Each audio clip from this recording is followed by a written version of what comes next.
Доброе утро, дорогие мои телезрители, зрители моего канала.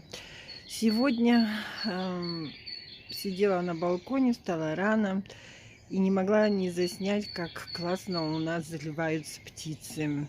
Все-таки человек должен жить там, где, во-первых, ему нравится, во-вторых, где он чувствует себя свободным. Ну, а если этого нет, то нужно наслаждаться тем, что есть. И я каждый день наслаждаюсь рассветом, если он такой чудесный, пением птиц. Я человек природы. И поэтому судьба сложилась так, что я эмигрировала в ту страну, в которую не хотела. Но пользуюсь случаем, что у меня есть сейчас моменты заснять такие явления природы, от которых я просто без ума.